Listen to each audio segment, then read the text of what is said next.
আসসালামু আলাইকুম বন্ধুগণ, ইনফরমেটিভ এমএস চ্যানেলে আপনাদের সকলকে জানাই স্বাগত। যাদের বিয়ে হয়ে গেছে কিন্তু এখনও বাবার বাড়ির ঠিকানাতে ভোটার কার্ড রয়ে গেছে, ট্রান্সফার করেননি, কিন্তু বাবার বাড়ির ঠিকানা থেকে শ্বশুর বাড়ির ঠিকানায় ট্রান্সফার করতে চাইছেন, এই ভিডিওটি তাদেরই জন্য।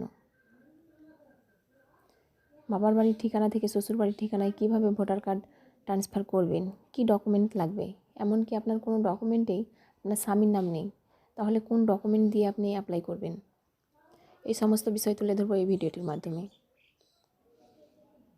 ভিডিওটি স্কিপ না করে পুরোটা দেখতে থাকুন। চলুন তবে শুরু করা যাক। প্রথমে আমরা গুগলে চলে যাব।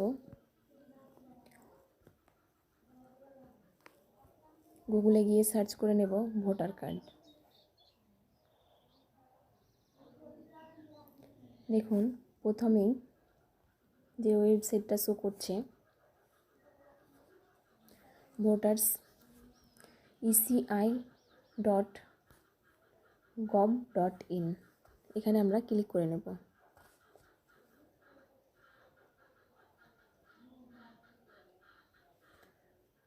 তো এখানে একটা কথা বলে রাখি, যারা নতুন তারা সাইন আপ করে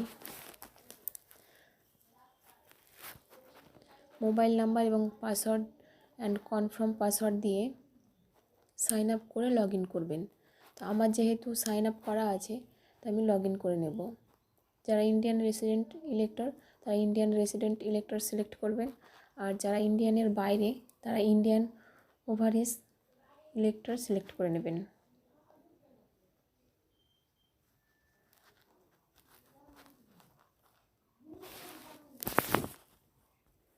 তো আমি মোবাইল নাম্বার এবং পাসওয়ার্ড দিয়ে দিলাম, ক্যাপচার কোডটা দিয়ে রিকোয়েস্ট ওটিপিতে ক্লিক করে দেব।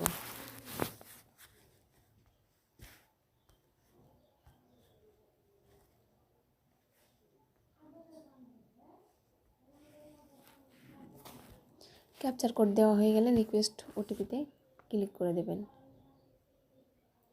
ক্লিক করার পরে 6 সংখ্যার একটা ওটিপি আসবে, আপনি যেই মোবাইল নম্বর দিয়ে সাইন আপ করেছিলেন সেই নম্বরে ওটিপিটা ঘরে বসিয়ে দেবেন।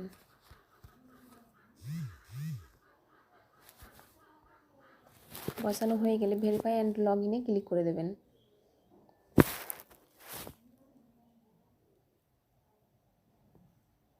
তারপর এরকম একটা পেজ দেখতে পাবেন। আমরা যেহেতু শিফটিং অর্থাৎ ট্রান্সফারের জন্য অ্যাপ্লাই করব, তাই ফর্ম 8 টাচ করে দেব। ফর্ম 8 টাচ করার সঙ্গে সঙ্গে এরকম একটা ইন্টারফেস দেখতে পাবেন।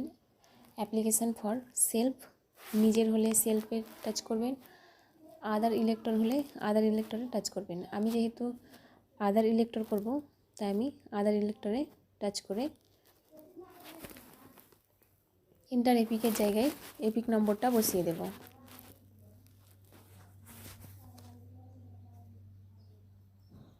এই এপিক নম্বর বসানো হয়ে গেলে সাবমিটে ক্লিক করে দেবেন।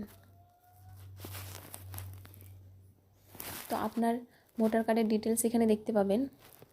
নিচে স্ক্রল করে ওকে বাটনে ক্লিক করে দেবেন। তারপর এখানে 4টে অপশান দেখতে পাবেন। তো আমরা যেহেতু শিফটিং অফ রেসিডেন্সের জন্য অ্যাপ্লাই করব, তাই প্রথম অপশানটাকে চুজ করে নেব। তারপরে দুটো অপশান দিয়েছে দেখুন, within assembly constituency and outside assembly constituency. তো যারা একই বিধানসভার আন্ডারে ট্রান্সফার করবেন তো তারা উইথিন অ্যাসেম্বলি কনস্টিটিউয়েন্সিতে ক্লিক করে দেবেন, আর যারা এক বিধানসভা থেকে অন্য এক বিধানসভাতে ট্রান্সফার করবেন তারা আউটসাইড অ্যাসেম্বলিতে ক্লিক করে দেবেন। তো আমি উইথিন অ্যাসেম্বলি কনস্টিটিউয়েন্সিতে ক্লিক করে দিলাম। এটা হয়ে গেলে ওকে বাটনে ক্লিক করে দেবেন। ক্লিক করার পর এরকম একটা ইন্টারফেস চলে আসবে, যে ফর্মটা আপনাকে পূরণ করতে হবে। তো প্রথমে সিলেক্ট করে নেবেন আপনার স্টেট, তারপরে ডিস্ট্রিক্ট, তারপরে অ্যাসেম্বলি কনস্টিটিউয়েন্সি,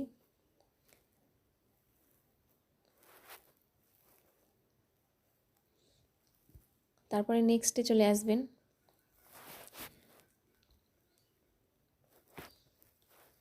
ডিটেলসে আপনি যেহেতু যে এপিক নাম্বার দিয়ে আপনি সাবমিট করেছিলেন সেই এপিক নাম্বার এবং নামটা শো করবে, ওটা আপনাকে বসাতে হবে না। কিন্তু নিচে যে আধার কার্ড ডিটেলস,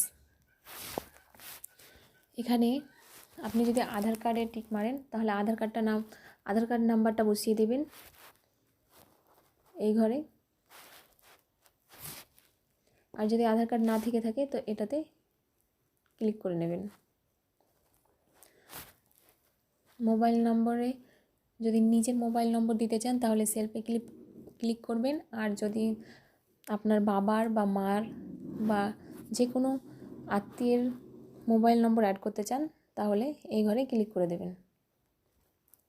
ইমেল আইডির ক্ষেত্রেও একই, যদি নিজের ইমেল আইডি অ্যাড করতে চান তাহলে সেলফে ক্লিক করে নেবেন।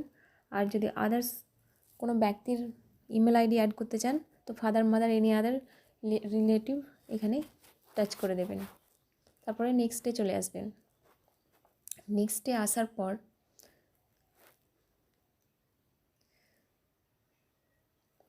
আপনি যেই ঠিকানাতে ট্রান্সফার করতে চাইছেন সেই ঠিকানাটা এখানে বসিয়ে দেবেন। অর্থাৎ ভোটার কার্ডে আপনার বাবার ঠিকানা রয়েছে ওই ঠিকানাটা না, যেই ঠিকানাতে আপনি ট্রান্সফার করতে চাইছেন। যদি বাবার বাড়ি থেকে শ্বশুর বাড়িতে ট্রান্সফার করতে চান তাহলে শ্বশুর বাড়ির ঠিকানাটা এখানে বসিয়ে দেবেন। হাউস বিল্ডিং, অ্যাপার্টমেন্ট নম্বর, দ্বিতীয়তে street, area, town, village, post office, so যা আপনার থাকবে সেটা এখানে ফিল আপ করে দেবেন। পিনকোড, তহসিল বা তালুকা, মণ্ডল, এখানে ব্লক লিখে দেবেন।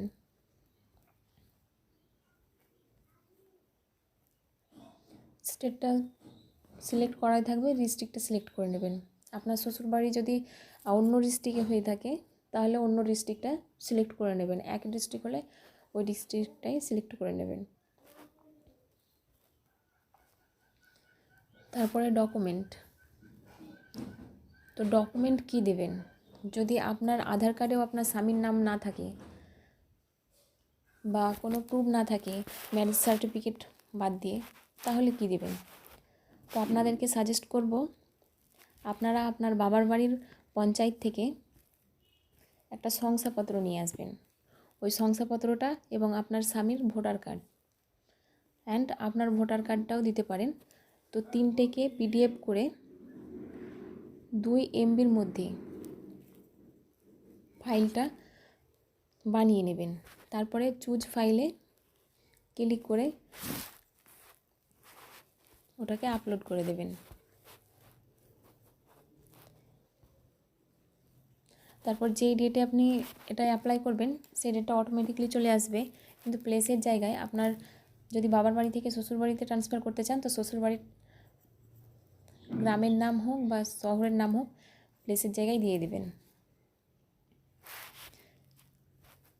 যেখানে আপনি আপনার ভোটার কার্ডটা রিসিভ করতে চাইছেন সেই জায়গাটার নাম এখানে দিয়ে দেবেন। তারপরে ক্যাপচার কোড এন্টার ক্যাপচারের ঘরে বসিয়ে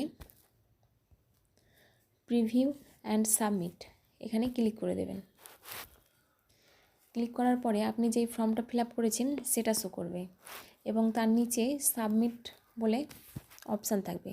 সেই সাবমিটে ক্লিক করেই আপনারা আপনার ফর্মটা অ্যাপ্লাই করতে পারেন। এবার আপনাকে দেখাবো আপনারা অ্যাপ্লাই করে কি করে আপনাদের এই স্ট্যাটাসটা চেক করবেন। তো তার আগে বলে রাখি, যখন সাবমিট করে দেবেন তারপরে আপনার রেফারেন্স নাম্বার শো করবে। ওটা আপনারা ডাউনলোড করেও রেখে দিতে পারেন বা স্ক্রিনশট করেও রেখে দিতে পারেন। যখন স্ট্যাটাস চেক করবেন তখন ওই রেফারেন্স নাম্বারটা একান্তভাবেই প্রয়োজন, ওটা ছাড়া আপনার স্ট্যাটাস শো করতে পারবেন না। তো চলুন এবার দেখে নেওয়া যাক স্ট্যাটাস কিভাবে চেক করব।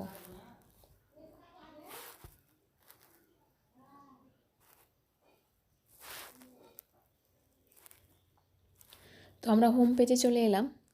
এবার ডান সাইডে দেখুন ট্র্যাক অ্যাপ্লিকেশন স্ট্যাটাস, এখানে আমরা ক্লিক করে দেব। ক্লিক করার পরে রেফারেন্স নম্বরটা এখানে বসিয়ে দেবেন। তারপরে স্টেটটা সিলেক্ট করে নেবেন, সাবমিটে ক্লিক করে দেবেন। তো আপনার কারেন্ট স্ট্যাটাস কি রয়েছে সেটা এখানে শো করবে। তো এটা সাবমিটেড হয়ে আছে। এই অ্যারোতে ক্লিক করে নিচেও শো করতে পারবেন এটা সাবমিট কত তারিখে হয়েছে বা আরও কোনো হয়েছে কি না। তো এটা যেহেতু 10 তারিখে অ্যাপ্লাই করা হয়েছে তাই সাবমিটটাই হয়ে আছে, এখনও পর্যন্ত কোনো রেসপন্স পাওয়া যায়নি। তো আপনারা এমনভাবেই কয়েকদিন পর পর স্ট্যাটাস চেক করতে পারেন আপনার অ্যাপ্লিকেশনটা কী পর্যায়ে রয়েছে।